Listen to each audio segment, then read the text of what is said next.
sesión. ¿Cuenta, señora secretaria? No tenemos cuenta, presidenta. No hay cuenta ya. No. Colegas, tenemos... Me han pasado varias cosas, estaba poniendo atención.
Vamos a darle la bienvenida entonces al subsecretario del Ministerio de Seguridad Pública, el señor Rafael Collao. Está la Policía de Investigaciones, con el inspector de la PDI, señor Daniel Solís, prefecto inspector, ¿cómo está don Daniel? Y don Gonzalo Rabanal, también del Ministerio, de la PDI, perfecto. Le damos entonces, colega, la palabra al subsecretario para que podamos partir con la tramitación del proyecto de ley que crea una nueva modalidad de ingreso a la Policía de Investigaciones de Chile y que modifica el estatuto del personal. Tiene la palabra, señor subsecretario. Muchas gracias, presidenta. Hemos traído una presentación para apoyar un poco la tramitación. Le vamos a apoyar un poco nomás. Harto.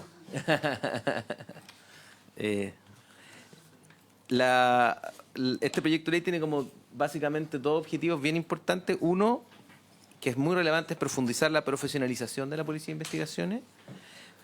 ¿Cómo lo hacemos? ¿Cuál es la propuesta? Es crear un escalafón de oficiales policiales investigadores, más conocidos como OPI, que deberán contar al momento de ingresar y de postular a la PDI de un título profesional.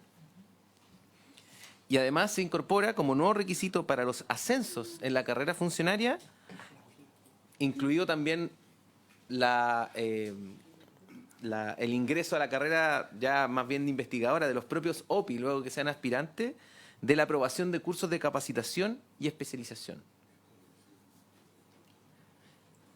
El segundo gran objetivo que tiene este proyecto de ley es ampliar los cargos con labores operativas. Básicamente lo que estamos haciendo es transformar la pirámide de la Policía de Investigaciones en una forma más piramidal, de manera que tengamos más tiempo a los funcionarios de la PDI en labores operativas y solo un espacio pequeño en labores de jefatura, de manera de abultar la cantidad de funcionarios de la Policía de Investigaciones en funciones operativas. Más que abultar, aumentar. Es que hay un Tener más personas en las tareas operativas. Por eso es que hacía efecto al efecto pirámide y dice relación también con un reemplazo de escalafones. Este proyecto de ley declara en extinción dos escalafones que hoy día tenemos, que son los OPPL y los OPP, que son los oficiales profesionales de línea y los oficiales profesionales, policiales, ambos, por eso la doble P.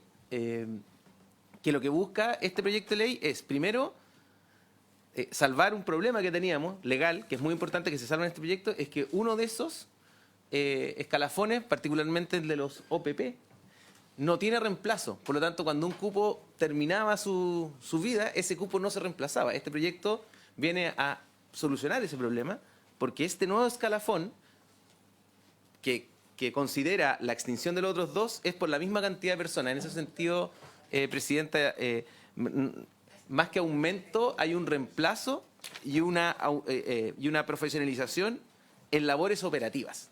Es un escalafón de reemplazo, el de los OPI, por la misma cantidad de lo que hoy día por escalafón tenemos con los OPPL y los OPP, pero se modifica sobre todo en los ascensos, producto de esta nueva necesidad de tener que aprobar cursos de especialización y capacitación, y también las jefaturas. El nuevo diseño de la carrera funcionaria permite entonces contar con 25 años de función operativa y 5 de jefatura, manteniendo los mismos 30 años de carrera policial que tienen los oficiales de la Policía de Investigaciones.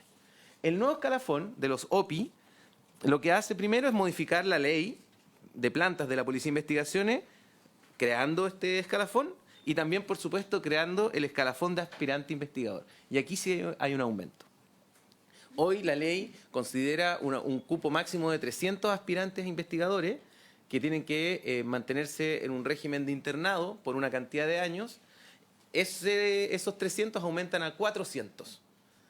Esos 400, debido a la nueva modalidad de ingreso a la Policía de Investigaciones, van a tener que estar en un régimen de internado, pero menos años que hoy, porque van a tener que estar en un régimen de internado solamente un año, después del cual van a entrar a ser investigadores a prueba, detectives a prueba, por el plazo de 2 años, luego del cual ingresarán ya plenamente, si superan los cursos que hago referencia previamente, pasarán a ser parte ya como detectives, ya no a prueba, sino que detectives.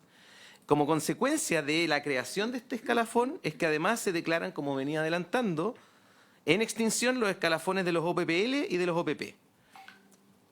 Y también el de aspirantes, por una razón obvia. Creamos un nuevo escalafón de aspirantes de 400, entonces se van haciendo reemplazos. O sea, mientras se extingue uno, empiezan a hacer el otro. Y va a haber un momento en el tiempo que van a convivir ambos escalafones y el proyecto de ley considera esa convivencia y cómo vamos, solo dos puntos importantes, cómo vamos a ir haciendo el reemplazo y también cómo se van a hacer algunos ajustes de equidad y de justicia respecto de los que hoy día son OPPL y OPP y los OPI, particularmente por la asignación profesional. Entonces, lo que va a pasar es que se extinguirán al año 30 los OPPL, al año 20 los OPP y al tercer año el escalafón de aspirantes producto del reemplazo por estos nuevos dos escalafones. Si es que esta ley se aprueba este año, senador, el 2056. Las plazas del nuevo escalafón de oficiales policiales investigadores será en total de 8.372, que es la suma que actualmente consideran los escalafones de OPPL y de OPP.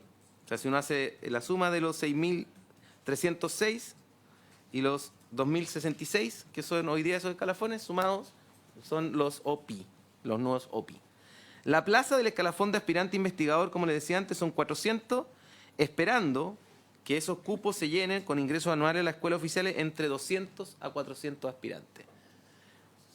Eso es un aumento importante en la cantidad de aspirantes que va a tener la Escuela de Investigaciones año a año. La comparación de las carreras, que es la lámina que viene ahora, da cuenta un poco de la forma en que están estructurados hoy día. Las primeras dos columnas, yo soy daltónico, así que me disculpo porque no voy a poder decirle el color, Presidenta, pero algo así como celeste. ¿De qué color las ve? Es las columnas que dicen oficial, ¿Ya? policial, investigador. ¿Ya? Esas dos columnas dan cuenta de la propuesta, de los OPI, ¿ya? Que serían 8.372. Celeste, pero lo vemos del mismo color, ¿ya? Ya, Okay. ya, perfecto. Qué bueno. Lo que da cuenta de el grado que adquieren, ¿cierto? El tiempo mínimo de permanencia en ese grado y la cantidad de plazas. Ya. La idea y la propuesta que tenemos es entre comisario y detective tener una mayor cantidad de personas. Si se fijan, eso es lo que ocurre en esa propuesta. Versus lo que ocurre hoy día, que son las otras que ahí ya creo que es rojo, creo que es café, creo. Verde, ya, casi la chunté, ya. Entonces, las rojas, que son los OPPL y los OPP, ¿cierto? Tienen otra forma de permanencia. Entonces, el proyecto de ley lo que busca es que entre detective y comisario esté el gran grueso de la PDI. ¿Ya? Que detectives y comisarios. Claro, si se fija, es comisario, subcomisario, inspector, subinspector y detective, está el gran grueso de funcionarios de la Policía de Investigaciones con el proyecto de ley. Como les decía, o les adelantaba más bien, la principal novedad del proyecto de ley es la creación de este nuevo escalafón que tiene como deber o como requisito habilitante para ingresar a él el contar con un título profesional. ¿Qué título profesional? Uno de al menos 8 semestres otorgados por una universidad o instituto profesional del Estado o reconocido por este, lo que va a permitir el ingreso, ¿cierto?, a este escalafón. Los títulos profesionales que habilitarán para la postulación al programa serán determinados por decreto supremo, el que deberá ser actualizado de acuerdo con la propuesta cada 3 años. El programa, y esto es importante porque esto modifica un poco la forma de formación de la PDI, requiere de 1 año de internado. ¿Ya? Hoy día tenemos distintas formas, hay unos de 3, hay otros de 1, ¿cierto? Que en externado, que son los OPP, lo que hace es reunir distintas estrategias en una sola, que es 1 año de internado, en el cual las personas se forman en doctrina, que es muy importante para las instituciones policiales, en servicio policial, en labores operativas particularmente, lo que dice relación con disparo, con operaciones tácticas, con análisis de evidencia, porque las personas ya van a venir siendo doctores, doctoras, ingenieros, ingenieras, cartógrafos, cartógrafas y así sucesivamente. Por lo tanto, esas partes de la carrera, o abogados o abogadas, van a venir ya incorporadas. Y por lo tanto va a haber un reajuste también de la malla curricular de manera que se privilegien la doctrina, las labores operativas, el respeto de los derechos humanos, ética y una serie de otras funciones específicamente policiales. ¿Cuál es el objetivo? Que no está declarado en la ley, pero ¿cuál es el objetivo de esto? Es que la Policía de Investigaciones ha ido avanzando progresivamente hacia la creación de equipos integrales de trabajo. a este subsecretario le ha tocado ya más por funciones operativas tener que dar cuenta de algunos operativos policiales durante este año, y la gran mayoría de los operativos policiales que a mí me ha tocado dar cuenta no son de una brigada investigadora de la PDI. Son de 3 brigadas investigadoras de la PDI, de 4 brigadas investigadoras de la PDI. Por ejemplo, recuerdo con claridad el caso de la operación Betis, se llama Betis porque era un equipo de fútbol amateur, de nombre Betis, que enmascaraba una organización dedicada al tráfico de drogas. Esa operación pudo desbaratar el brazo operativo de este clan, de esta banda criminal, pero al mismo tiempo se desbarató el brazo financiero, se descubrieron las empresas de fachada, se trató de hacer una ruta del seguimiento del dinero con las capacidades que tenemos hoy como país, y dentro de esas capacidades se logró encontrar algún tipo de evidencia económica también que permitió la incautación. Una parte del trabajo lo hizo la BRILAC, otra parte del trabajo lo hizo la Brigada Antinarcótico y otra parte la hizo la Brianco. Son 3 distintas actividades de la PDI. Lo que hacen hoy día es trabajar juntas. Y el director general en eso ha propugnado siempre el trabajo interdisciplinario. Este proyecto de ley lo que busca es fortalecer, profundizar esa idea. La idea de que tengamos una policía de investigaciones para lo que viene ahora, que es el combate al crimen organizado, el combate a la ciberdelincuencia, el combate a los delitos medioambientales, que hacen muy necesario contar con, primero, profesionales, además, muy capacitados en materias muy distintas, y generar equipos multidisciplinarios que logren determinar la forma de ocurrencia, el manejo, por ejemplo, de nuevas economías, de nuevas tecnologías en materia económica criminal, el Bitcoin, tratar de desbaratar rápidamente, por ejemplo, organizaciones criminales que ocupan fachadas de empresas que se crean en un día. Todo ese trabajo, que esto lo que estoy comentando ahora no está en el proyecto de ley, pero es el objetivo final del proyecto de ley, es crear equipos de esa naturaleza. El programa, como les decía, tendrá un año de internado y estará enfocado exclusivamente en la formación de habilidades policiales, que, como les digo, forma una parte de doctrina, que en las instituciones policiales esa parte de doctrina da cuenta de ética, respeto a los derechos humanos, doctrina institucional, moral y derecho penal y procesal, y otra serie de habilidades policiales ya operativas, completamente operativas, que tiene que ver con la forma de disparar, con la forma de hacer análisis criminal en terreno.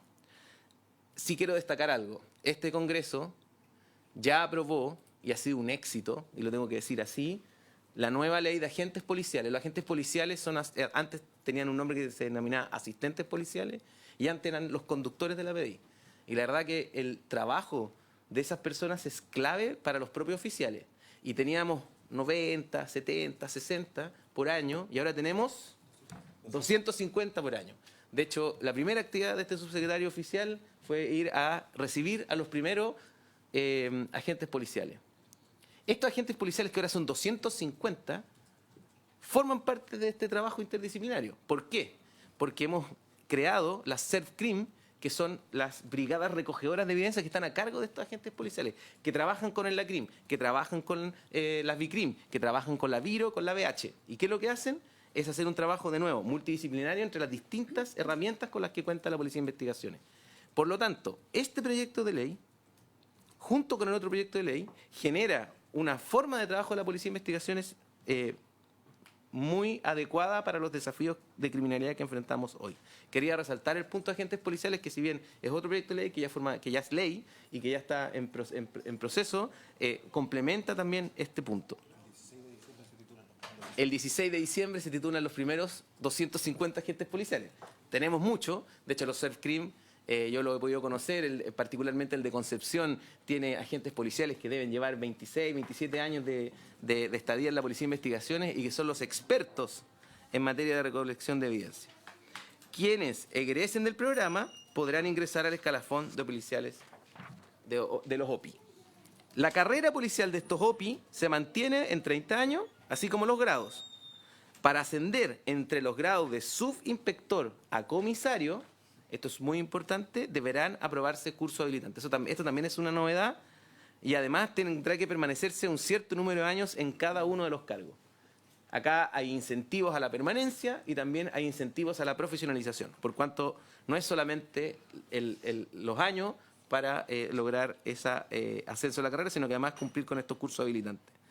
Para solucionar, como les decía previamente, el déficit detectado en el personal con funciones operativas, primero se propone concentrar las plazas de la institución y los años de permanencia en estos cargos que desempeñan funciones operativas. Eso lo mostré en la tabla, en la parte celeste, en las primeras 2 columnas, donde, si se veía bien, gran parte de la Policía de Investigaciones con el proyecto de ley queda radicado en labores operativas entre detective y comisario.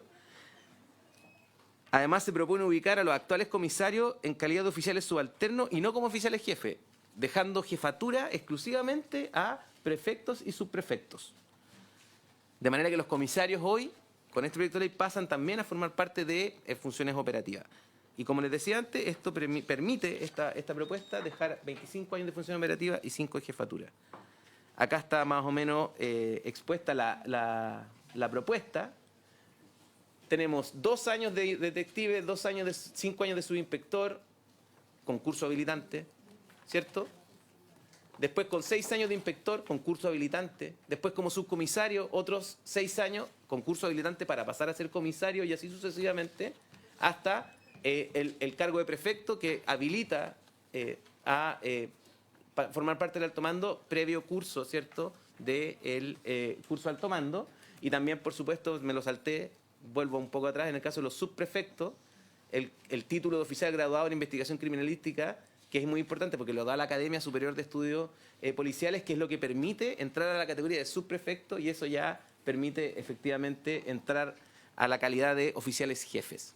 Si se fijan, con esta fórmula, la gran parte de la Policía de Investigación a nivel de oficiales queda entre detective y comisario con labor operativa, y en 5 años quedan aquellos que hayan cursado todas esas pruebas habilitantes y todo ese tiempo para ser jefes o jefas de la Policía de Investigaciones.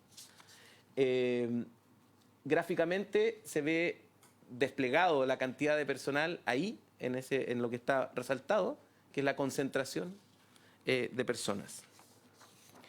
Este sistema, que es la propuesta, tiene que transicionar. Ya es una transición que va a durar un tiempo porque hoy día tenemos OPPLs y tenemos OPPs.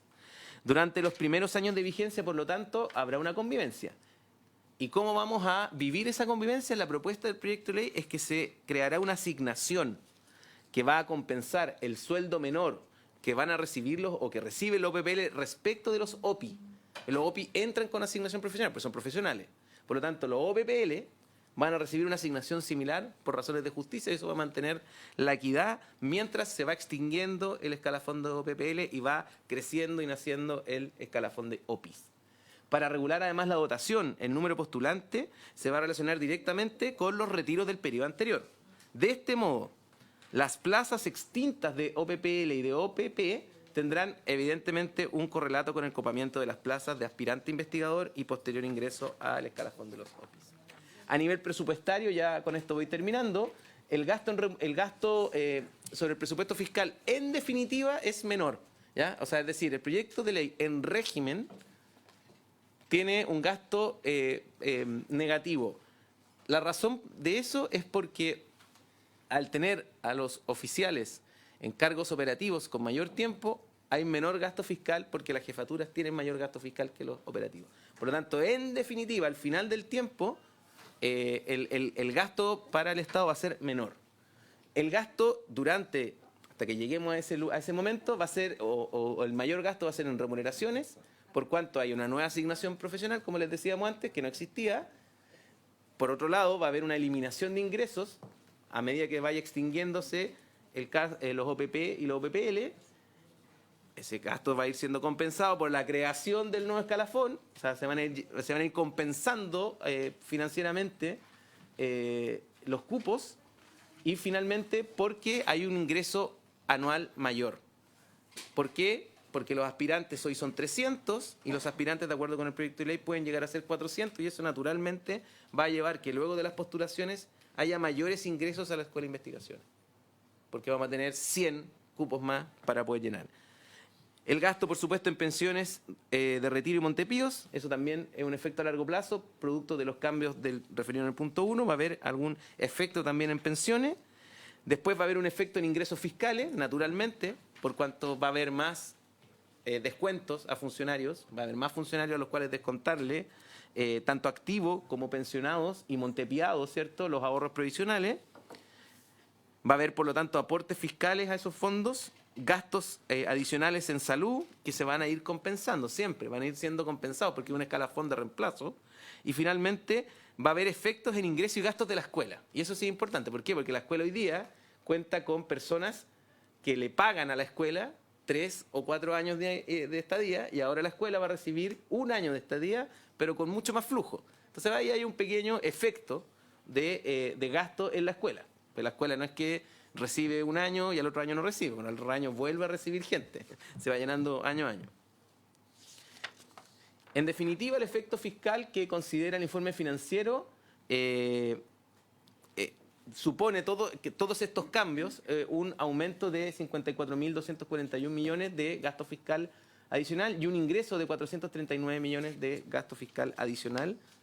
Y lo más importante es el efecto fiscal que representa la aplicación de la ley durante el primer año. Se va a financiar, y acá hay un pequeño, quizás incluso la Secretaría podría colaborar en esto, Presidenta. Hay un pequeño desactualización que dice que se va a financiar en el séptimo transitorio con cargo a la partida del Ministerio del Interior y Seguridad Pública, y en realidad es la partida del Ministerio de Seguridad Pública y del Trabajo, por el lado de DIPRECA. Ya, eso. Y en los años siguientes se financiaría con cargo a las respectivas leyes presupuestarias. Bueno, eso es básicamente. Quedamos, por supuesto, muy atentos a las preguntas. Vienen conmigo, además de la asesora legislativa, aquellos funcionarios de la PI que trabajaron en el proyecto, lo conocen en detalle, así que ellos también podrán colaborar en las dudas que tengan los senadores y las senadoras. Muchas gracias, subsecretario. Ofrezco la palabra a los colegas. Señor senador Kuchel. Sí, PPP, PPI. Senador Kuchel. Gracias, senador Presidenta. Insulza. Quiero consultar por su intermedio qué profesiones son las que se van a incorporar. Y si es que se incorporan, y si no, ¿por qué? Por ejemplo, fuerzas operativas de las Fuerzas Armadas o fuerzas especiales, porque veo que es principalmente profesionales, que me parece perfecto, pero a veces se requieren fuerzas especiales, llamémoslo, y no sé si eso existe, porque yo veo por otra parte que en la rama de las Fuerzas Armadas la gente jubila, a mi juicio, demasiado joven, y no sé si se puede aprovechar gente capacitada ahí, por una parte. Y después, en el cuadro, en la tabla número 5, el efecto fiscal total del proyecto, de aquí a 30 años más se quintuplica el gasto. De 11.000 millones pasamos a 54.000 millones. Bueno, esto en una economía de crecimiento se absorbe fácilmente. En 30 años quintuplicar es posible, pero en una economía estancada no es posible. Y aquí me preocupa también otros gastos, otros compromisos, por ejemplo, los compromisos previsionales, que también asumen a veces un crecimiento más allá de lo que estamos logrando en la realidad. Y ahí me gustaría la opinión del Ejecutivo, del Ministerio de Hacienda, cuáles son los compromisos que estamos adquiriendo, en este caso a 30 años, hasta el año 2055. No me va a tocar poner mucha atención a esa fecha, pero me preocupa porque si el país no crece, esto y otros compromisos más no van a ser posibles de enfrentarse. Gracias, Presidenta. Gracias, senador Kuchel. Senador Insulza. Gracias, Presidenta. Yo me alegra mucho conocer este proyecto. En realidad no lo conocía, lo digo francamente. Y que de alguna manera intentamos promover hace muchos años ya, hace más de 2 décadas, cuando yo era ministro del Interior, precisamente poniéndonos a tono con otros servicios policiales que existen en el mundo, en que la carrera académica, perdón, la carrera universitaria es previa al ingreso a la policía de investigaciones, y en la cual en realidad lo que ocurre es que muchas cosas que se aprenden hoy día durante la carrera durante los estudios en la escuela de investigaciones son dejados a la formación universitaria anterior. Yo estoy muy de acuerdo con él, me parece muy bien además. Me llama la atención, quiero decirlo con mucha franqueza para que me lo aclaren, porque hoy día la Policía de Investigaciones, tengo entendido, ya depende del Ministerio de Seguridad Pública, porque este proyecto viene por el lado del Ministerio de Justicia y eso es lo que realmente sería importante precisar. Y en segundo lugar quiero decir que realmente comparto mucho algo que decía al final el senador Kuchel. Este proyecto va a empezar a regir, va a estar en pleno en plena operación dentro de 30 años, cuando probablemente nuestras imágenes del crimen organizado y otra cantidad de cosas que van a investigar son ya van a estar bastante desarrolladas, ¿no? O cambiadas. Entonces no sé hasta qué punto se ha considerado eso. O sea, reformas institucionales de esta magnitud a un plazo de 30 años realmente un poquito fuerte. Gracias. Gracias, senador. Le damos la palabra al subsecretario para que se haga cargo de las dos intervenciones. Sí, sin perjuicio de que puede que le pase la palabra también a la Policía de Investigaciones para que haya tengamos... Ningún problema. Muchas gracias, Presidenta. Primero, sobre las profesiones que se van a incorporar, lo primero, el proyecto de ley establece que es por un decreto supremo determinará, ¿cierto?, las profesiones, pero más importante de eso, que son en general todas las profesiones, la consulta del senador, por su intermedio, Presidenta, tiene que ver a si hay fuerzas operativas de las Fuerzas Armadas que podrían ser incorporadas. Bueno, varios temas. Uno, hay muchos establecimientos educacionales en las fuerzas de carabineros, en las Fuerzas Armadas, por lo tanto, profesiones... Entonces, las profesiones de 8 semestres no son solo las profesiones de las universidades, los centros de capacitación que son más conocidos. Hay un montón de otros centros de formación, entre los cuales también están los centros de formación de las fuerzas. Por lo tanto, es muy probable que alguna persona que haya cumplido con ese requisito se retira de la Fuerza Armada y quiere entrar a la Policía de Investigaciones, va a cumplir con el requisito porque va a contar con una carrera reconocida por el Estado de 8 semestres. Eso, de todas maneras.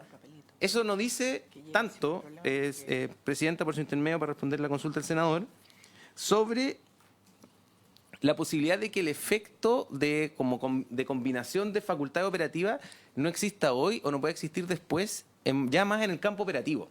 ¿A qué me refiero? Es que esto estamos hablando de la formación. O sea, hoy recibimos personas en la PDI que vienen de los liceos y de los colegios. O sea, vienen sin profesión. Ingresan de 17, 18 años. Entonces, hoy, la comparación que estamos haciendo es hoy con eso, o sea, con gente que viene saliendo, 17, 18 años, 20, 21, 22, porque yo sé que no es tan, pero sí, también puede ser desde los 18 años. Entonces, el cambio tiene que ver con que vamos a recibir profesionales al inicio de la formación. Otra cosa es que después, durante la formación, y esto ya he tenido la oportunidad de verlo vivamente, existen capacitaciones mutuas, es decir, sobre todo en las academias y en los centros de formación permanente que tienen todas las ramas policiales y de Fuerza Armada. Entonces, la ACEPOL son ustedes, ¿cierto? Ya. La ACEPOL, que es la Academia Superior de Estudios Policiales de la Policía de Investigaciones, con la ACIPOL, que es la Academia de Carabineros, reciben funcionarios de la Armada, del Ejército, de la FACH. También ellos reciben a funcionarios de la PDI, pero en capacitación ya durante el desarrollo de la carrera. O sea, ya declarado...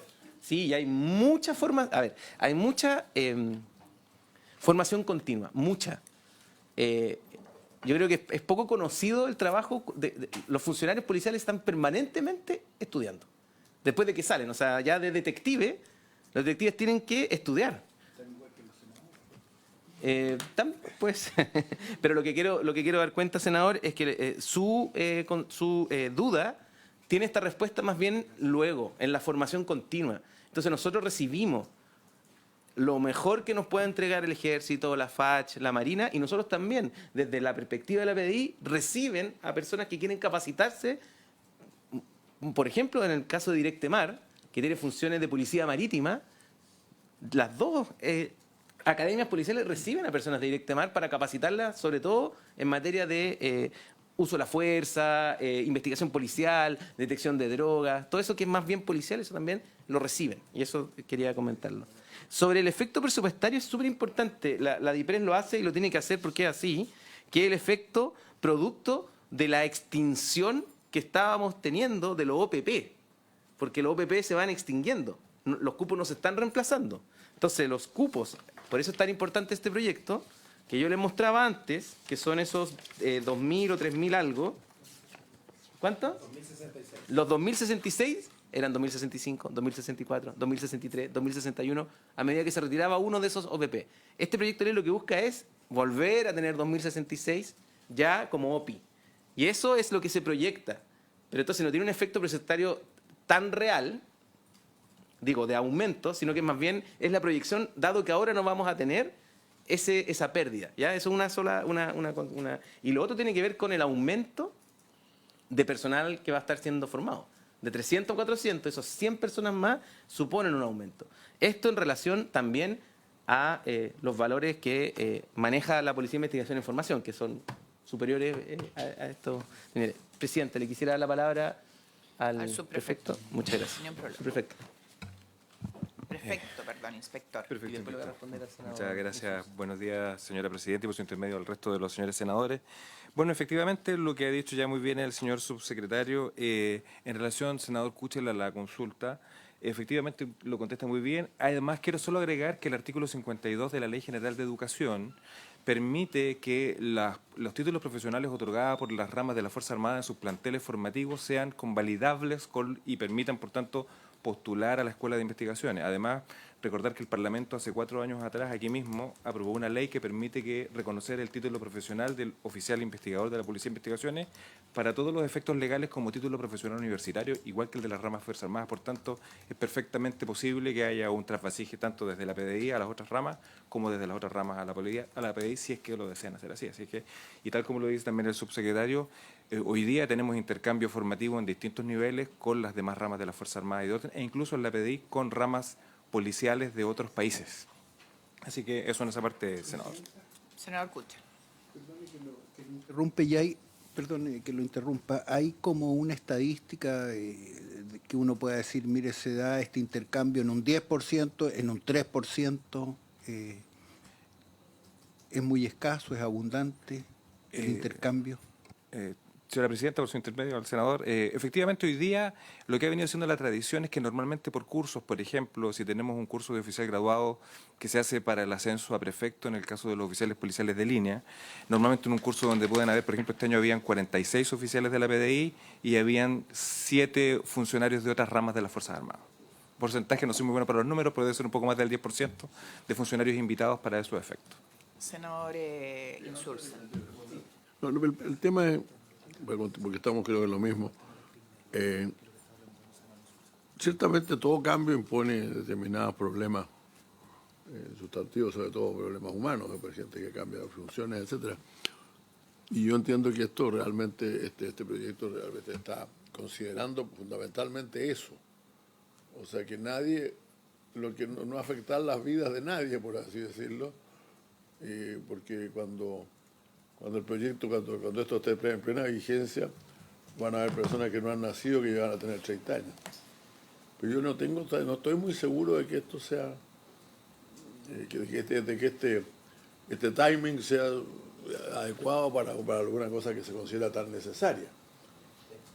Y eso es lo que yo quisiera saber, pues si no se vieron otras posibilidades de hacerlo en tiempos menores. Ya tenemos un problema, recordemos, en la opinión de muchos expertos, respecto de la forma en que se creó el Ministerio de Seguridad Pública, que una cantidad de funcionarios del Ministerio del Interior fueron trasladados al Ministerio de Seguridad Pública, pasando a cumplir funciones que por lo tanto nunca habían tenido. Entonces, yo creo que si estamos siempre superando, considerando ese tipo de problemática, finalmente estamos haciendo algo que probablemente no tiene la efectividad que debería tener. Gracias, senador. Subsecretario. Muchas gracias, presidenta.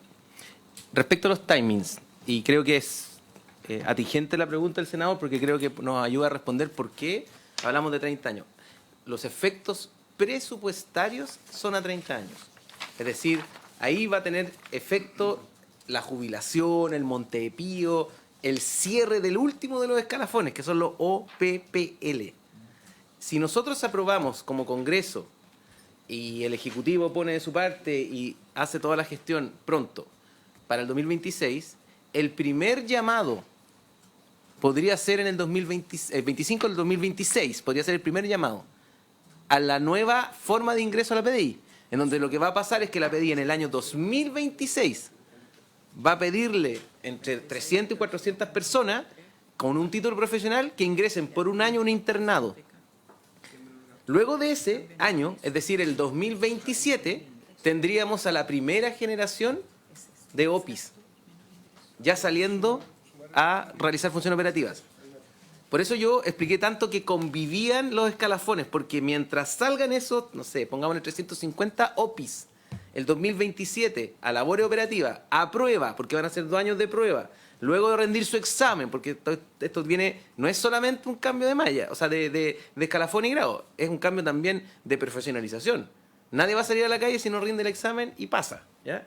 Y cuando salgan a la calle, que es el 2027, van a convivir. Va a haber un OPPL, un OPP y un OPI. Por eso es que además hicimos algunas compensaciones remuneracionales. Hay una asignación profesional de suyo en los OPI porque son profesionales. Y lo que hicimos fue a aquellos que no tenían ese reconocimiento de asignación profesional, se las vamos a entregar con este proyecto de ley. De manera que puedan convivir. Entonces el 2027, si todo anda rápido, deberíamos tener a los primeros OPI en la calle ya trabajando a prueba, ¿ya? Entonces, cuando yo hago 30 años, tiene que ver con los efectos después de que esto ya concluye, es decir, que se extingue completamente el escalafón del OPPL, se extingue el OPP, se acaban los aspirantes de la antigua malla y quedamos con los 400. Pero el efecto es ahora. No es, el timing no es de largo plazo en el sentido operativo, es de largo plazo para otros efectos. Y sobre el Ministerio de Seguridad, aprovechando que el senador hizo el comentario, 2 ejemplos. El jefe del departamento de la División de Gestión de Munición de las Policías, Interior, es hoy el jefe de la División de Control y Planificación de las Policías. Un ex aspirante a carabineros que lleva unos 10 o 12 años trabajando en el Ministerio del Interior, hoy Seguridad. El jefe del Departamento de Crimen Organizado es hoy el jefe de la División de Crimen Organizado. En general, la gente que se traspasó de Interior a Seguridad fueron aquellos que estaban desempeñando labores de seguridad en el Ministerio del Interior. ¿Ya? En eso quiero dejar súper claro que en general esos traspasos son de personas profesionales que venían desplegando los planes del Ministerio, el Plan Calle Sin Violencia y otros planes que estaban ahí. O sea, en eso, así como se ha profesionalizado la Policía de Investigaciones con este ejemplo, nosotros en el Ministerio de Seguridad también buscamos hacer ese mismo esfuerzo. Y por último, le quiero pasar la palabra a la Policía de Investigaciones y yo creo que para que explique también muy bien la convivencia y desde cuándo y los timings particulares que ustedes tienen planificados con este proyecto de ley una vez que salga aprobado. Si me lo permite, presidente. Don Daniel tiene la palabra. Gracias. Gracias, señora presidenta. Primero, contestar algo que el senador Insulza, si no me equivoco, había preguntado respecto de las carreras a elegir. Según la norma, va a haber un decreto supremo que el director general de la PDI le va a proponer cada 3 años al presidente de la República respecto de las carreras que conforme a la realidad delictual, criminal, los avances, crimen organizado y lo que sea que esté pasando en el entorno del país, pueda significar que a lo mejor sumemos profesiones nuevas, profesiones que aparezcan en materia de ciberseguridad, datos, etcétera, y por tanto ir sumando gente que en definitiva sea flexible a las funciones que la Policía de Investigaciones deba cumplir. Y por tanto vinculado precisamente con la consulta que le hacía usted al señor subsecretario en relación a este timing respecto de la implementación, bueno, yo sé que el senador Insulza conoce particularmente muy bien a la Policía de Investigaciones y ha sido parte de los cambios que hemos sufrido desde la época de los OPP y las primeras leyes.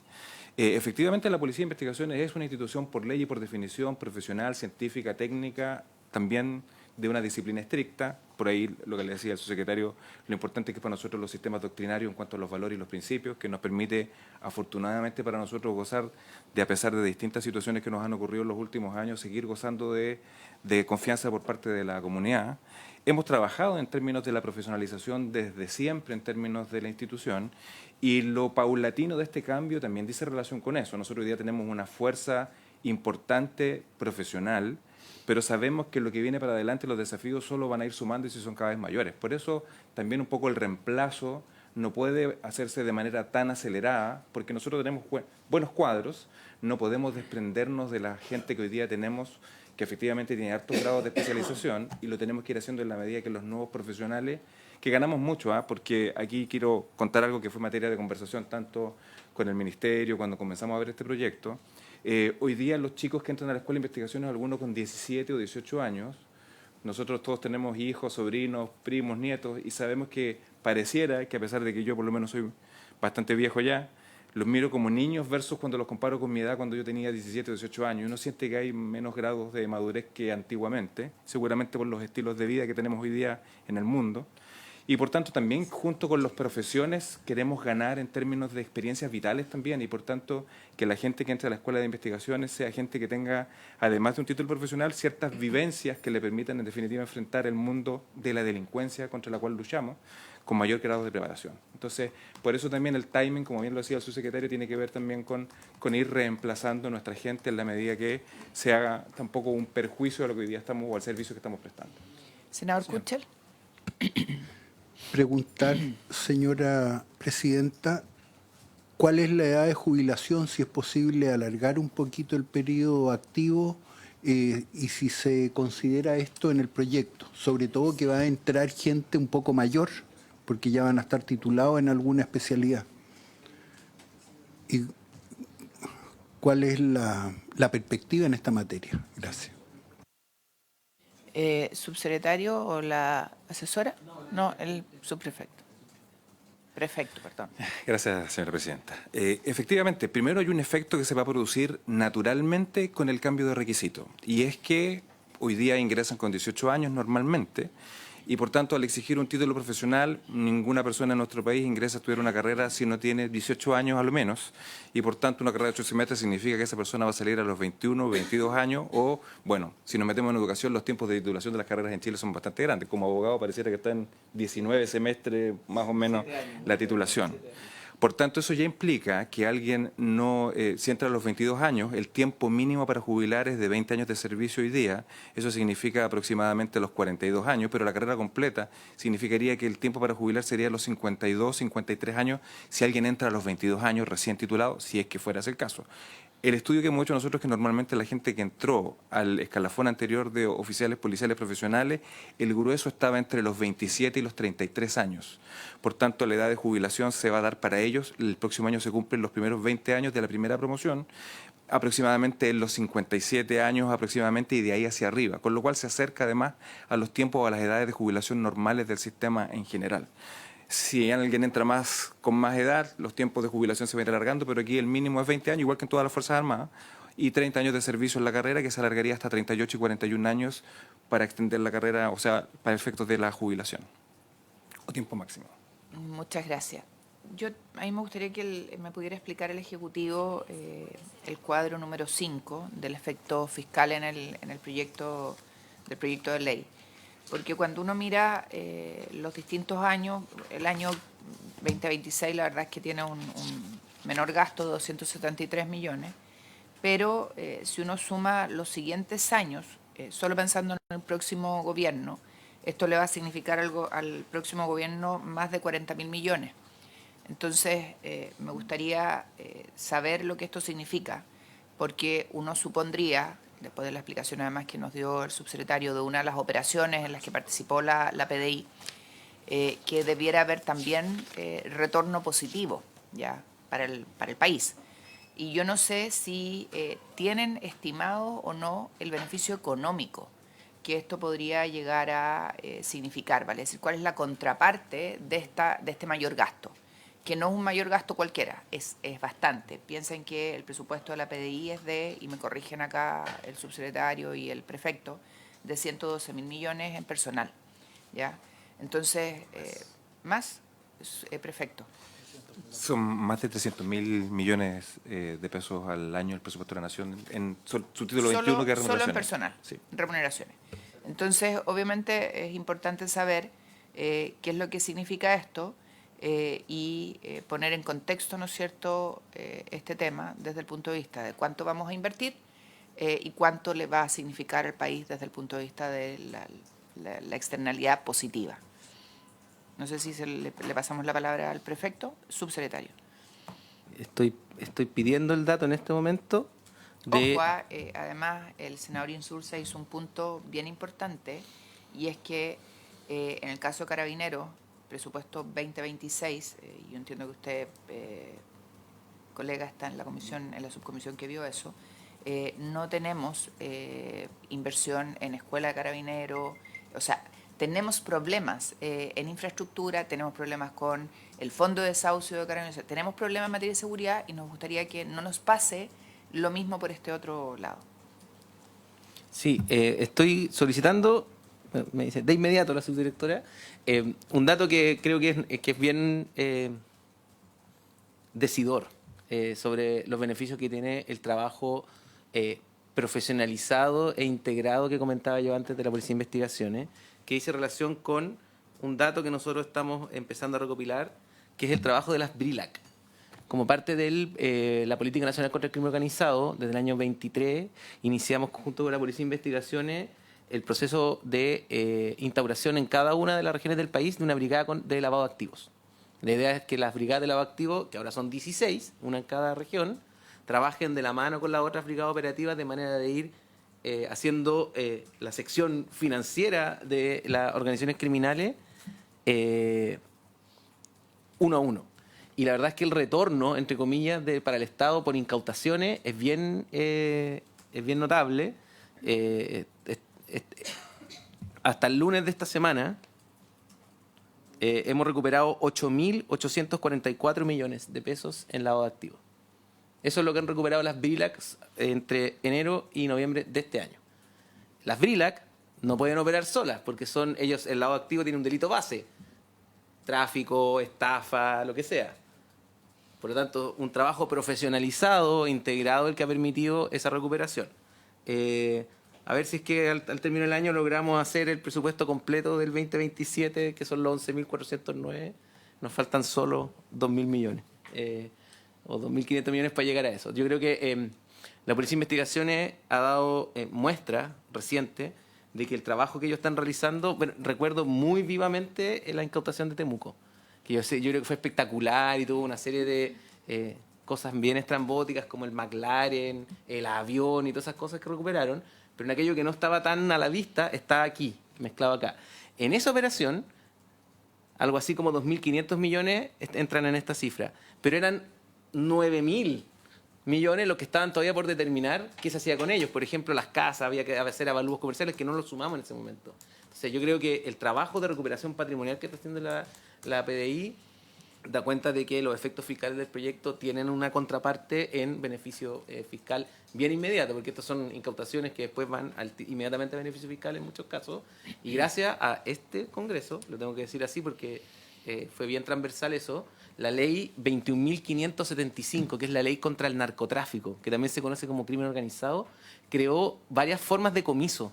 El comiso sin ganancia, la disposición transitoria. Entonces, todos estos bienes, además, hoy están siendo entregados, incluso antes de la condena, para las fuerzas policiales, algunas municipalidades u otro tipo de estrategias que tenemos. Yo, en ese sentido, para responder un poco la pregunta, sería ese más o menos uno de los beneficios directos. Prefecto, ¿tiene algo que aportar? Gracias. ¿Le paso la palabra al prefecto? Perfecto. Perfecto. Señora Presidenta, por su intermedio, solo para corregir, porque me quedé un poco corto en realidad con la cifra que le señalaba, la verifiqué. Del presupuesto institucional del año 2025, 550.000 millones de pesos en total para la Policía de Investigaciones. En subtítulo 21, remuneraciones eran 454.000. En el presupuesto proyectado para el año 2026 es de 457.000, o sea, 3.000 millones de pesos más en relación al año pasado. Por tanto, esos 46.000 millones de pesos vendrían siendo como un 10% de aumento 10%, de aquí a sí. Ya. Colegas, no sé si hay más preguntas. Yo todavía quiero saber de la PDI va a seguir dependiendo del Ministerio de Justicia o del Ministerio de Buena pregunta. Subsecretario, ¿no quiere soltar la respuesta? Yo lo felicito por el gran conocimiento que tiene, Sí. pero que dos ministerios es lo mismo, No, el transitar de la Policía de Investigaciones ha sido en los últimos 20 años junto con Carabineros importante. Desde la Subsecretaría de Investigaciones del Ministerio de Defensa, pasaron a depender del Ministerio del Interior, después del Ministerio del Interior y Seguridad Pública, y a partir del 1 de abril del año 2025, la Policía de Investigación y Carabineros de Chile dependen y son servicios dependientes del Ministerio de Seguridad Pública. ¿Estamos ok? Colega, entonces nos tocaría proceder a votar, señora secretaria.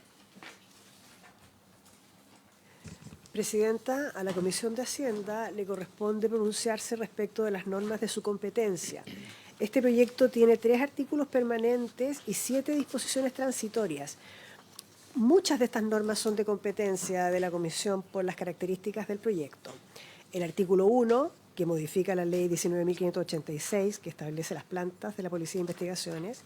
El artículo 2, que modifica el DFL número 1, el Estatuto del Personal de la Policía de Investigaciones, es de competencia de la Comisión. El artículo 1 entero y el artículo 2 en sus numerales 2, 3, 4, 6 respecto al artículo 15 bis propuesto, 8, 10, 11, 12, 13, 14, 15, 18, 19, 20, 21, 23, 24, 25.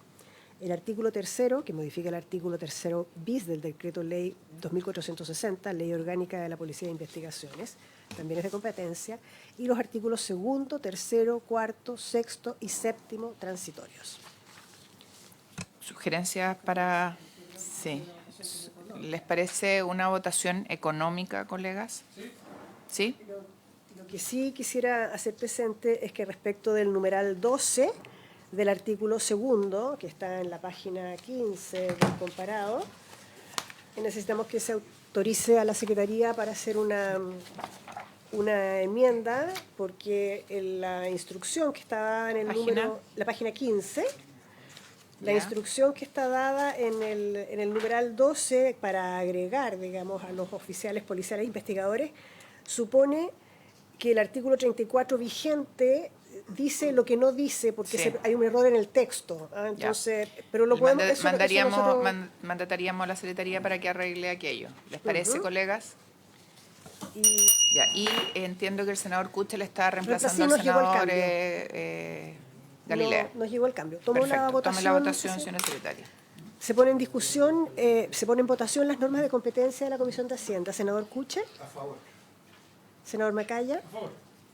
Senador Insulza. A favor. Presidenta. A favor. Quedan entonces aprobadas por la unanimidad de los miembros presentes y despachado el proyecto, Presidenta. Gracias, señor subsecretario. Señor prefecto. Presidenta, muchas gracias a la comisión, de verdad, muchas gracias. Tenemos carrera policial pendiente acá de Carabineros y con eso tenemos a las 2 policías al día. Estamos clarísimos y esperamos poder despacharlo entre medio de presupuesto y reajuste.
Señora secretaria.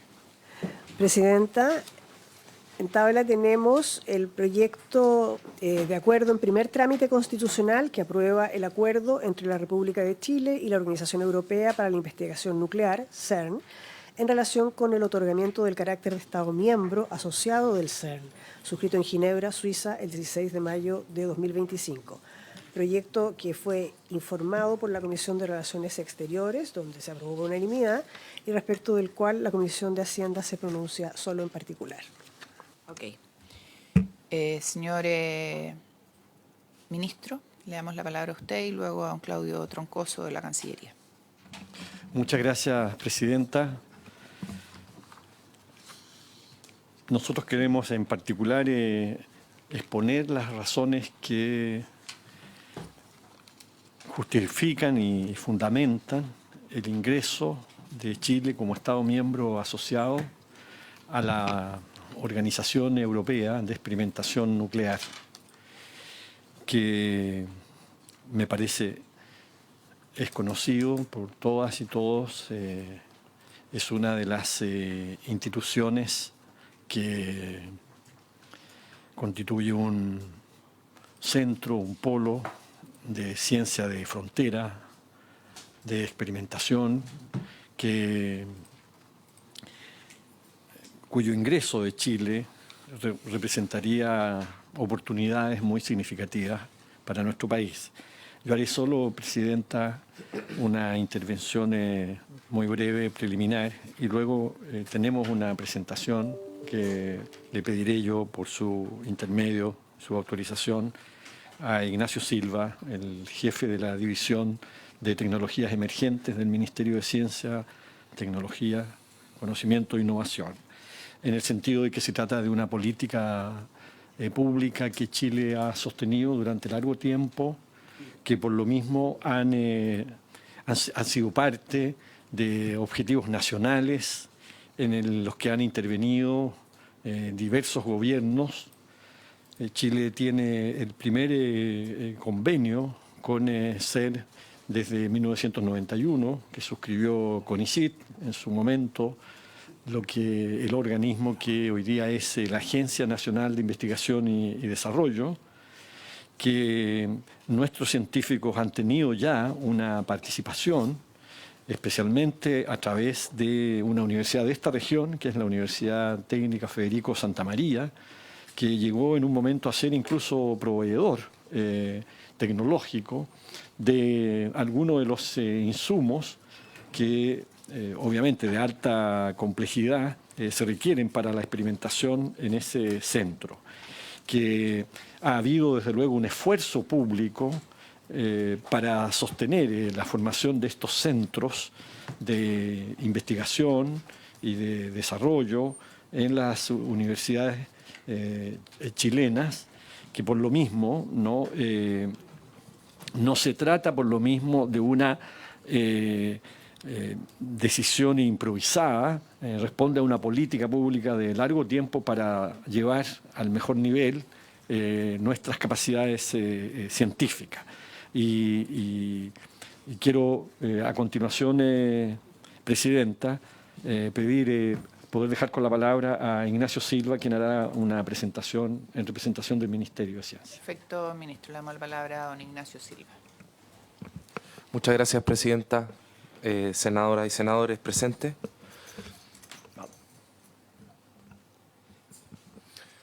Bueno, la agenda seré lo más breve posible para poder darle una imagen de lo que estamos construyendo y la relevancia para nuestro país.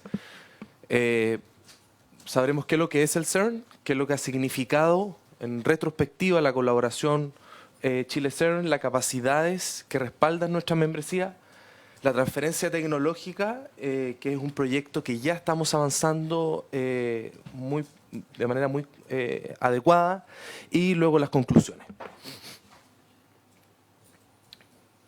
Vale. Bueno, lo dijo el ministro, la Organización Europea, y todos ustedes lo conocen, para la investigación nuclear, es el laboratorio más avanzado de física de partículas del mundo, entre otras, ha sido cuna de innovaciones muy importantes para la historia de la humanidad como el World Wide Web, el descubrimiento que revolucionaba nuestra comprensión del universo, como el bosón de Higgs, entre otros.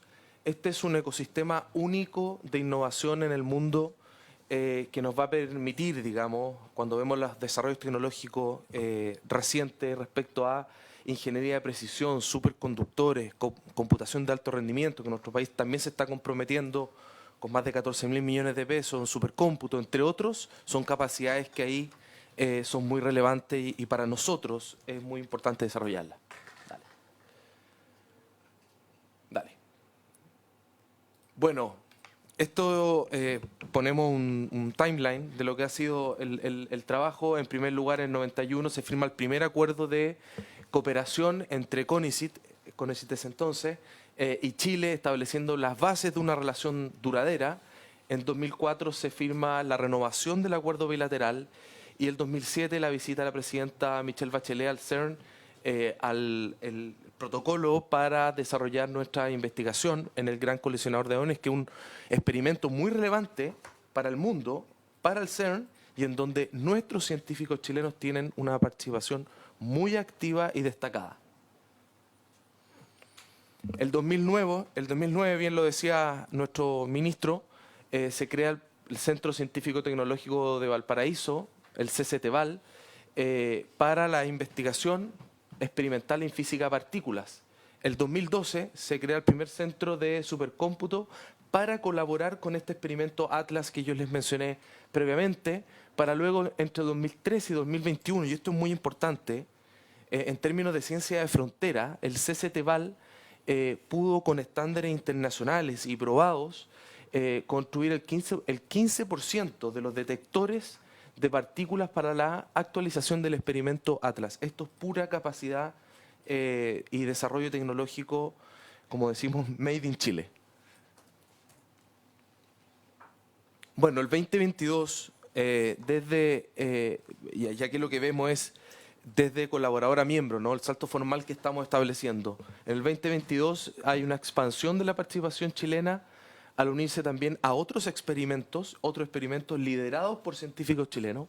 El 2023 el presidente Gabriel Boric visita y anuncia formalmente la postulación de Chile para el 2023 generar una aprobación y una firma del acuerdo de membresía asociada, por supuesto que tiene que ser ratificada por los honorables senadoras y senadores, pero acá es relevante porque si usted mira el caso brasileño, que es el único país en Latinoamérica que está ingresado al CERN, se demoró 12 años en entrar. Chile se ha demorado 2. Y eso lo que demuestra es una capacidad instalada en nuestro país, de su institucionalidad, de su capacidad científica, que es muy importante resaltarla. Bueno, ¿qué capacidades respaldan esto? ¿Por qué se produjo que en tan poco tiempo nosotros pudimos llevar este proceso adelante? En primer lugar, porque hay un Estado presente, ¿no es verdad?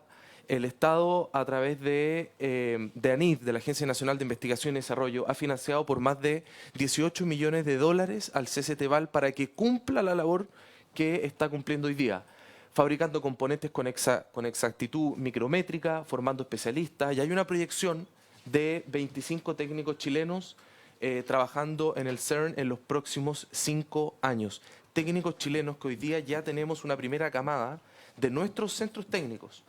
Tenemos casos de técnicos que reparan aire acondicionado en Chile, que luego de un proceso de formación breve, pero conciso en nuestros centros de investigación, han podido instalarse en la vanguardia del CERN, en la vanguardia de esos desarrollos técnicos. También tenemos el SAFIR, que es otro centro basal que financia el Estado de Chile en conjunto con la Universidad Andrés Bello, por más de 3 millones de dólares, que han fortalecido la cooperación con el CERN, forman nuevos doctores y postdoctores, expanden la física de alta energía en Chile, integrando más regiones y universidades. Bueno, ciencia chilena con impacto global a partir de esta colaboración.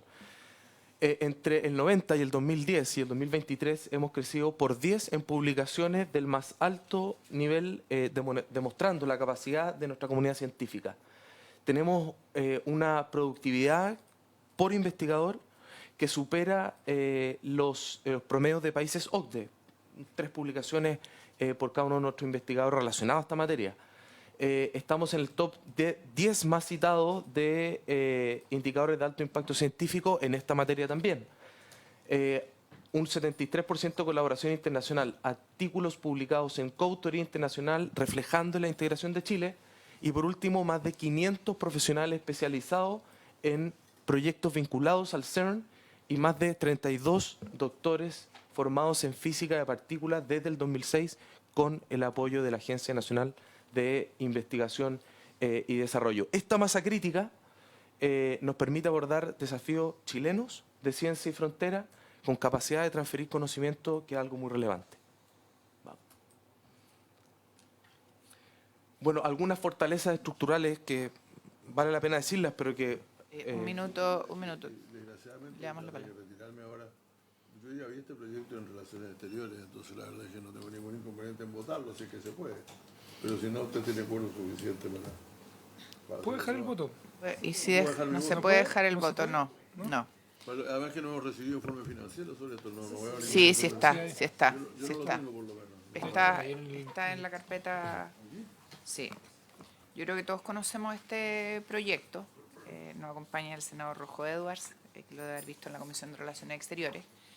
Perdón la interrupción, don Ignacio. Todos hemos seguido este proyecto, hemos leído de él. Está el informe financiero del mismo, que es lo que le compete básicamente a la Comisión de Hacienda. A mí no me gustaría que no pueda participar el senador Insulza en la votación. Y si los colegas estuvieran de acuerdo, podemos abrir la votación. Interrumpimos para que siga exponiendo don Ignacio. No hay ningún Secretario. problema. Por favor. Vamos a interrumpir la votación para poder continuar con la exposición de don Ignacio, si es que hubiera alguna consulta. Adelante, don José Miguel. Sí, está bien. Siga, don Ignacio. Perdón.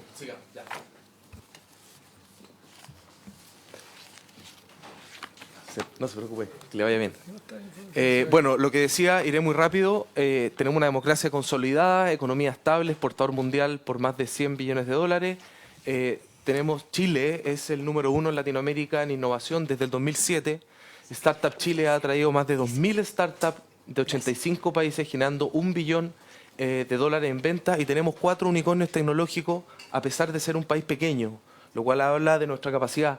Y tenemos además una experiencia en megaciencia de 60 años alojando observatorios globales como la ESO y ALMA, lo que nos permite que esta exitosa trayectoria en astronomía sea el camino a seguir para la ciencia física particular. Quizás este es uno de los proyectos más importantes de transferencia tecnológica, pero básicamente la oportunidad de Chile, ¿dónde está para este proyecto? Para la participación directa en los principales experimentos del CERN, uno, para generar pasantías, postdoc y estancias técnicas, por el liderazgo científico, por la transferencia de conocimiento, por ser un motor para la innovación. Esto es importante porque el ser Estado miembro nos va a permitir que nuestras empresas chilenas puedan participar de las licitaciones que allí ocurren, de todo tipo, relacionadas a salud, relacionadas a detectores, entre otras, que tenemos capacidad instalada. Nosotros tenemos levantado esa capacidad y hoy día esas empresas van a poder participar generando un músculo importante en nuestro país. Hay un ecosistema emprendedor y la posibilidad de atraer talento a Latinoamérica de innovación científica muy importante. Vamos. Bueno, este es un ejemplo claro de qué es lo que podemos hacer y que ya estamos haciendo. Ya tenemos un proyecto completo para esto con el CERN. No es de perogrullo decir que Chile es principal productor mundial de cobre, pero los países importan cátodos chilenos y producen cobre libre de oxígeno. ¿Qué significa esto? El CERN, para construir lo que está construyendo, el colisionador de hadrones, y para construir todo lo que necesita un cobre sin oxígeno, de alta pureza. ¿Qué quiere decir esto? El cobre que tenemos acá en Chile es del 99,99% de pureza. Si nosotros tuviéramos un desarrollo, una depuración que alcanzara el 99,99995, nosotros podríamos generar una exportación a este mercado científico que incluye la NASA, que incluye la ESO, la astronomía, y además todo un mercado de tecnología relacionada a los superconductores, a Siemens, a la electricidad, que es de más de 10.000 a 30.000 toneladas al año de cobre. Es por eso que iniciamos un proyecto en conjunto con Codelco, con el SAFIR, con el CCTVAL, con la SECHEN, para desarrollar este prototipo que nos permita, como país, a partir de esta transferencia tecnológica que ya nos está haciendo el CERN, para poder generar todo un mercado nuevo para Chile, lo cual a una división como Codelco Ventanas, por ejemplo, le está dando una oportunidad de resignificar su trabajo que ha ido desarrollando. Solo para que se hagan una idea, el mercado mundial proyectado es de 23.000 millones de dólares al 2030. Y ahí está una participación estimada que nosotros ponemos, Asia Pacífica un 60-70, Norteamérica un 15-20, Europa 10-15 y el resto para las naciones emergentes del Mercosur, sudeste asiático.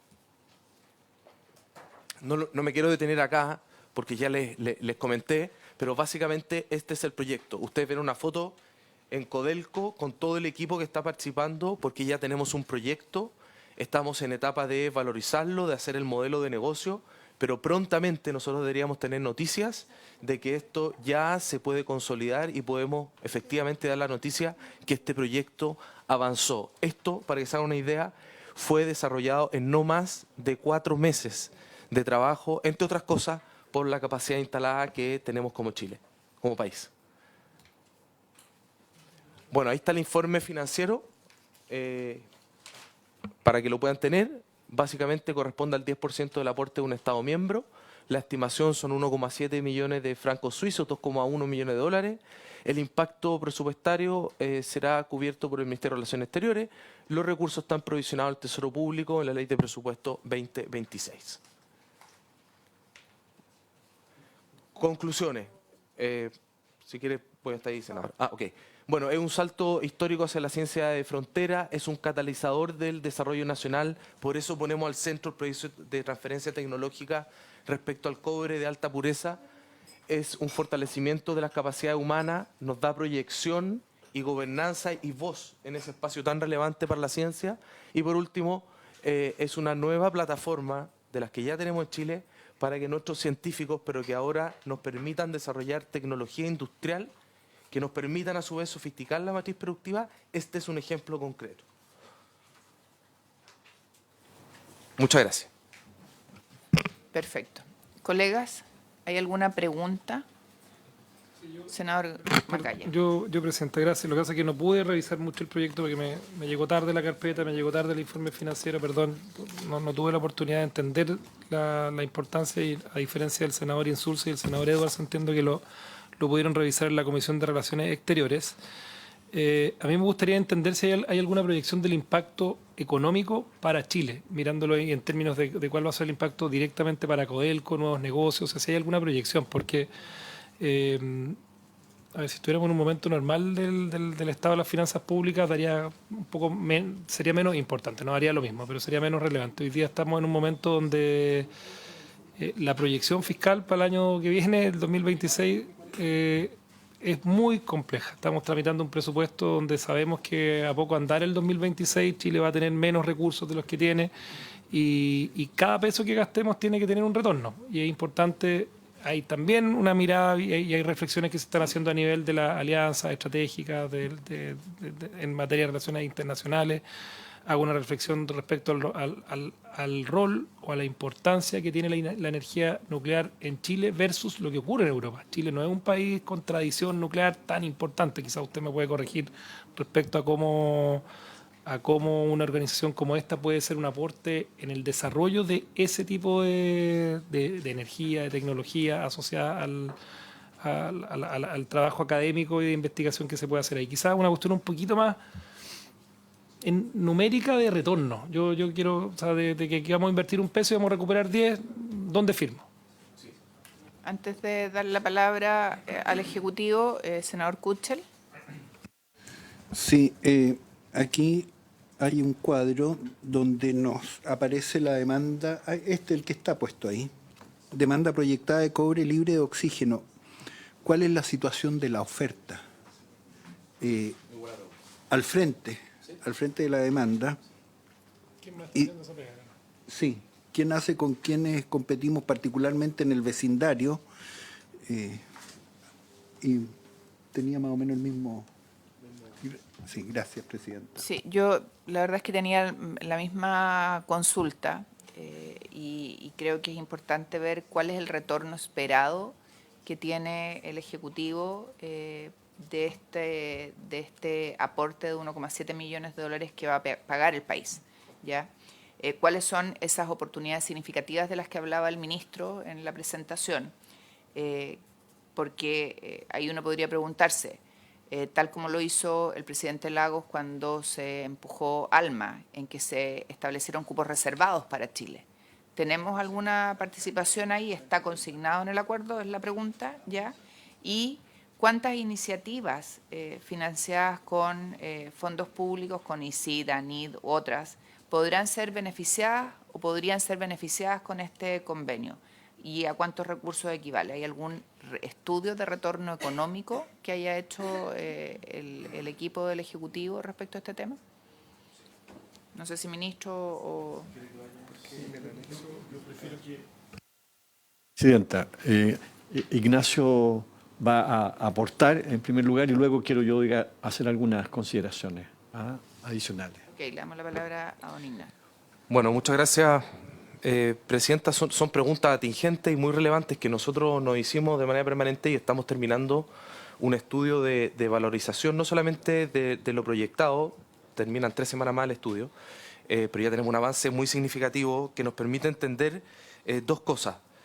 El que hayamos hecho este proyecto de transferencia tecnológica que ya está en etapa de proyecto con Codelco, que nos permitiría echar a andar la máquina, por así decirlo, por ejemplo, el próximo año con una primera traza de producción en un mercado que estamos hablando de más de 30.000 toneladas al año que demandan este cobre científico. El solo hecho de esa transferencia tecnológica, digamos, nos va a permitir a nosotros, probablemente en términos de ventas, si es que todo ocurre como tiene que ocurrir, que estos procesos son lentos, poder, digamos, hacer un retorno más rápido de lo que ha hecho cualquier país en esta materia, porque recuerden que nosotros estamos pagando el mínimo de los 2,1. En consecuencia, es esa transferencia tecnológica la que en el muy corto plazo nos permitiría hacer un retorno inmediato de lo que estamos invirtiendo como país, en primer lugar. En segundo lugar, uno lo mide a través de el proceso de la capacidad de tus empresas de ganar licitaciones en el CERN, ¿ya? Y esto es un proceso que tengo que ser lo más honesto posible, que va a depender de la capacidad que tengamos. Por eso, digamos, es relevante que nosotros hoy día estamos configurando una gobernanza a propósito del CERN, en donde nuestra división juega el rol de ILO, de Industrial Liaison Office, pero en vínculo con la oficina de ProChile de Berlín, con la encargada de innovación de Europa. ¿Qué quiere decir esto? Que dado que nosotros, por recursos, no podemos ir, como lo hacen el resto de los países, que instalan a su hilo dentro del CERN, nosotros lo que vamos a hacer es, a través de nuestras capacidades instaladas, viajar una vez al mes con la oficina de ProChile, que se dedica a generar levantamiento de inversión, y con la encargada de innovación de toda Europa, para poder hacer tracción a nuestras empresas. Nosotros, esa valorización que va a depender del músculo que ejercitemos, de la capacidad, es lo que nos va a entregar también la capacidad de retorno. Y por último, cuando uno valoriza lo que significan para nuestros científicos, para nuestros técnicos, entrar a los procesos de desarrollo de experimentos y de investigación, son una valorización, digamos, que también genera un retorno muy relevante. Las cifras exactas son difíciles de ponderar porque estamos recién en una etapa de ingreso, pero la proyección que nosotros tenemos en razón del proyecto de transferencia tecnológica del cobre sin oxígeno, que básicamente lo que es, nos entregan la técnica y nos dejan a nosotros la capacidad de hacer un nuevo negocio para Chile, que sin haber sido Estado miembro asociado o de tener este vínculo, eso no hubiese ocurrido, lo mismo que con las empresas nuestras. Si me permite, Presidenta, darle un solo ejemplo. En astronomía se está construyendo el Extreme Large Telescope en Antofagasta. Senador, usted lo conoce. ¿Ahí se lesionó? ¿Sí? No, ya. Pero bueno, hay la capacidad de desarrollo antisísmica, que usted bien lo dijo, que necesita ese Extreme Large Telescope, en Chile nosotros tenemos la capacidad de sobra para haber sido los ingenieros que desarrollaran eso. Pero no lo podemos hacer, entre otras cosas, porque no somos Estados miembros, es decir, no podemos entrar a competir con el resto. Y eso lo hizo una compañía italiana. En consecuencia, esa capacidad de nuestras empresas chilenas de industrializarse, de sofisticar su matriz productiva, de diversificar sus posibilidades, nos las va a entregar esto, pero es algo que se va a construir y que va a depender de la fuerza que pongamos como país. Nosotros como división estamos muy comprometidos en eso. Respecto de la oferta, por darle un ejemplo, hay 2 empresas grandes que proveen a este tipo de desarrollo de cobre sin oxígeno. Una de ellas, quizás les puedo enviar un informe de esto, pero son 2 empresas que cuando CERN nos solicita esto, lo solicita por 2 grandes cosas. Uno, porque tiene un problema geopolítico. Un problema geopolítico en términos de que el cobre sin oxígeno y el cobre en general está cada vez más demandado en el mundo. Y ellos no podían depender de China y de 2 empresas para poder nutrirse, digamos. Entonces, es por eso que ellos, traccionan la demanda y le dicen a Chile, necesitamos que nos acompañen en esto. Entonces, son muy pocas empresas. Y hay algunas capacidades instaladas en Chile hoy, actualmente, que nosotros nos podrían permitir, de empresas que ya están vinculadas a Codelco, de acelerar este proceso al máximo y convertirnos en un proveedor de este cobre que estamos planteando. Es muy poca la oferta, senador Kuchel, a propósito de lo que usted mencionaba, es poca la oferta y es por eso que nos vinieron a buscar, por así decirlo. Respecto de las oportunidades significativas, todo esto lo que nos abre es que los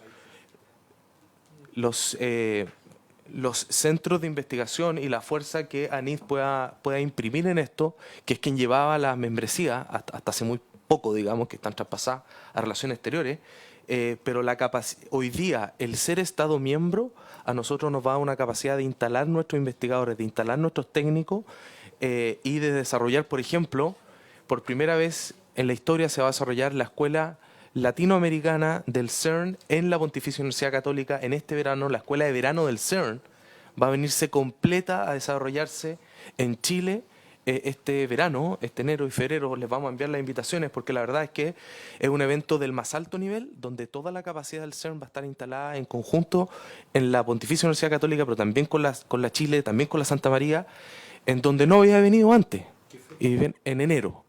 Les vamos a enviar esa invitación, pero eso habla, digamos, nuevamente, no quiero sonar redundante, pero de la capacidad instalada de nuestro país, de la seriedad, de la certeza jurídica que ofrece, pero además la capacidad de proyección futura en términos económicos a partir de los temas relacionados con cobre sin oxígeno. Muchas gracias. Senador Edwards.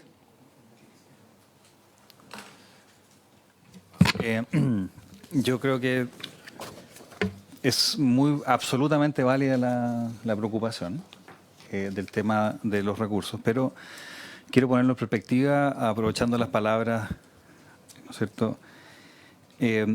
Esto no solamente es ciencia, también es ingeniería, para empezar a hablar.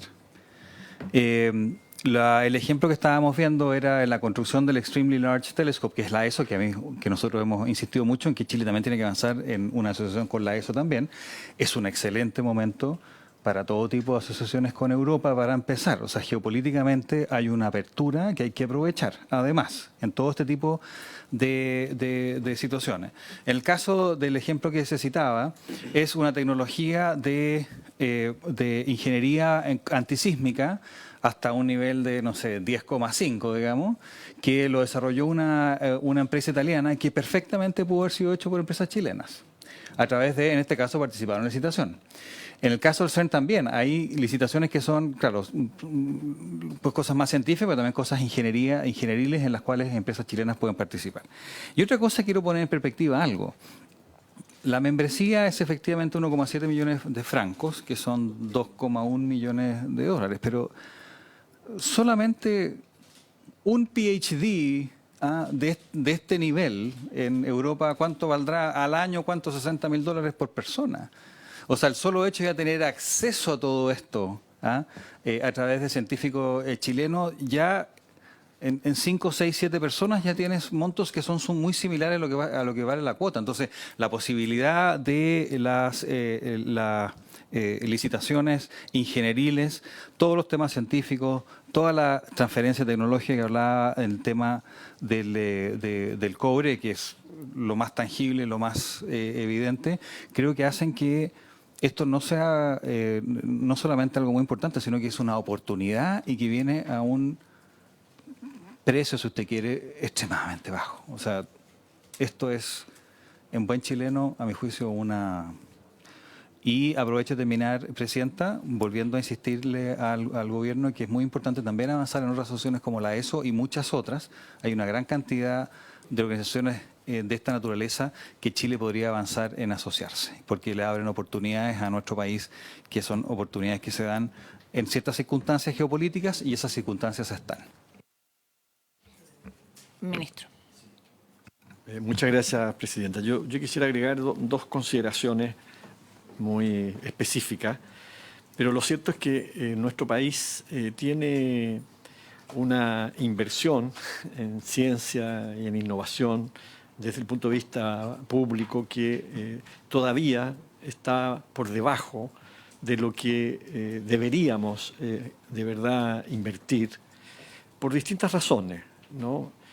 Creo yo que una de esas es que las oportunidades de dirigir de manera más pertinente y precisa la inversión y el gasto público que ello importa, bueno, se hace presente porque en este caso lo que se agrega es una inversión en ciencia y tecnología aplicada. Y yo creo que en eso debiéramos tener, creo yo, la mayor conciencia y disposición.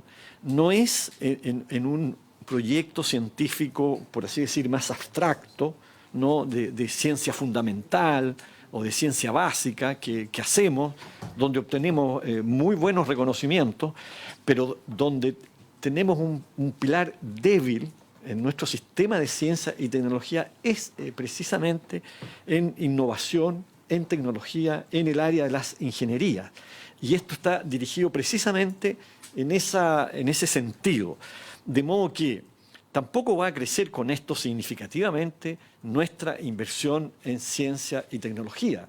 Pero el mérito que tiene es que se trata de una inversión dirigida en un área que tiene necesariamente un impacto en fortalecer precisamente nuestras capacidades de innovación y tecnología. O sea, tiene un sentido de utilidad práctica que me parece a mí justifica ese gasto. Es muy legítimo preguntarnos, muchas veces vemos necesidades en el país, urgencias sociales, como no, que esta suma pueden parecer de verdad muy elevada. Y lo otro es que desde el punto de vista de la oferta, yo creo que esta es información compartida, ¿no? La producción de cátodos de cobre, digamos, al nivel que tiene Chile, bueno, hubo una discusión hace unos años atrás, hace unos meses atrás, ¿no? Bueno, Estados Unidos demoraba 10 años en alcanzar, digamos, el nivel de precisión de nuestra producción de cátodos de cobre. Y, en consecuencia, tenemos ahí también un elemento en relación a la oferta, ¿no? Que nos dice que hay una oportunidad porque se abre, ¿no es cierto?, como ha explicado Ignacio, este mercado y donde tenemos ventajas comparativas que podrían beneficiar obviamente o directamente nuestro sistema de ciencia y tecnología. Agrego esas dos consideraciones porque en cuanto a poder dar, por así decir, cifras más exactas sobre el retorno, de verdad que yo por lo menos no estoy en condiciones, digamos, de señalarla, ¿no? Eso es. Gracias, Presidenta. Gracias, ministro. A ver, yo conozco el centro, me ha tocado leer de él y hablar con expertos que lo conocen. Sin lugar a dudas no es menor lo que se está haciendo en este ámbito. Me pidió la palabra el senador Kuchel y luego yo voy a hacer algunas preguntas.